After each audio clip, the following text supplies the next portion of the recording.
Good to see you. Yeah, you too. Thanks for reaching out to me. It's definitely been lonely during this whole experience, so Yeah, how are you holding up? I'm okay. Obviously, things could be better, but Yeah, I know what you mean. just like I feel so unmotivated. I just want to sit in bed all day. Yeah. Well, have you been doing anything at all for, I don't know, practicing self-care? What do you mean? I mean, like, is there anything you do deliberately to take care of your physical, mental, and emotional health? You know, like before you get to rock bottom? Here, I'll show you what I mean. Self-care could be almost anything in the world, as long as you enjoy doing it.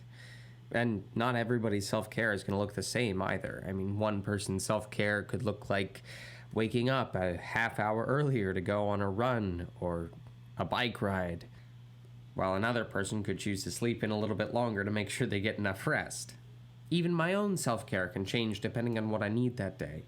Sometimes my self-care looks like stretching and meditating, and other times I have so much going on in my brain that I just need to have like a Zoom dance party with my friends. The most important thing about self-care is that it's something that you choose to do with mindfulness. Mindfulness. Yeah, I know, that's a weird word, but obviously if we're choosing to do something, we use our mind to make that choice. But mindfulness, or being mindful, just means that you're bringing your attention to what's going on right here, right now, without judging it.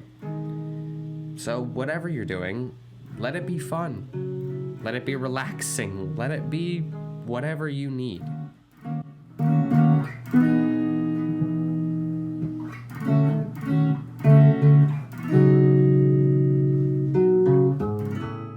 Thank you so much for that advice. I'm definitely going to practice some self-care this afternoon, like reading my book, or exercising, or calling one of my friends. But I just still feel so sad and bored a lot of the time. Something that has really been helping me during this quarantine is practicing gratitude. It's so important to take the time every day to recognize what I'm grateful for and why these things make me happy. It makes me feel a little bit better to look around and remind myself that it's not all bad in the world right now. I feel a lot more positive and content when I acknowledge how many wonderful blessings I have in my life. I actually handwrite a list every morning of 3 people or things that I'm grateful for. The act of physically writing down my gratitude helps the concepts really stick in my brain, and it's nice to have a visual list to refer back to during the day, especially when I'm having a bad moment. Today, I'm really grateful for my parents for always being there for me and helping me when I'm feeling sad. I'm also grateful that I can stay with my parents during this quarantine, because I would feel really lonely if I was living by myself right now. And I'm grateful for my backyard, because I can spend time reading or working out outside, and I can still practice social distancing while getting some much-needed fresh air. Taking the time to notice and reflect on the things that I'm thankful for really helped me experience more positive emotions and feel more energized throughout the day.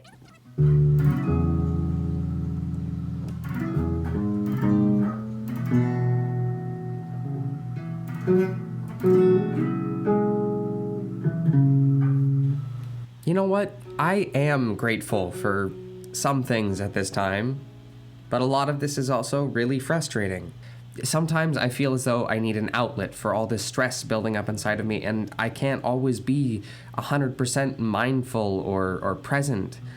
So when I feel like I need to go on autopilot for a little bit, I can use my outlets. I can take a step back and get lost in a cartoon or a video game until I'm ready to be mindful again. It's, I don't know, like my brain is going out to recess. We can go outside and play for a little while, but if we don't go back in, we'll never learn anything. And it's totally okay not to feel like you can be present all the time. That's a really hard thing to make into a habit. But hey, sometimes your mindless activities might not even be that far from self-care.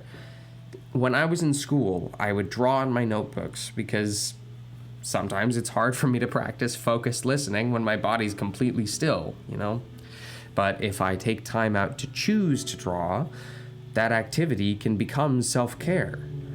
If you focus all your energy on the thing you are doing just because you like doing it, it can be self-care. But if you just need someplace for your extra energy to go, it might be a good idea to find an outlet. That's a really great way to think about that. I never thought about how useful it is to fully immerse myself into an activity when I'm feeling stressed or anxious. Thank you for telling me about that.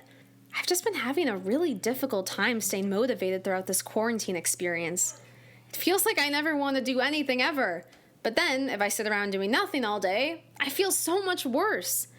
What's been helping me to find more motivation is setting specific goals for myself.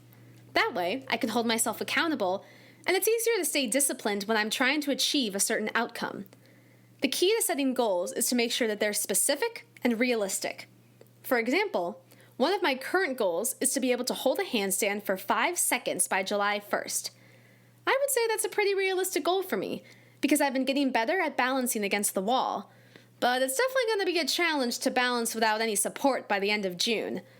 And if I don't hit my goal, that's totally okay. The whole point is that I'm working hard to achieve something that's important to me, and it's a great way to improve my mental health by focusing all of my energy on a specific task.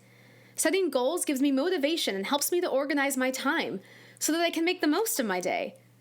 It's also really helpful to have a friend or family member check in on me every few weeks to see how I'm doing with my goal, because it holds me accountable and motivates me to work even harder towards accomplishing it. Hey, will you want to be my accountability partner? Yeah, totally.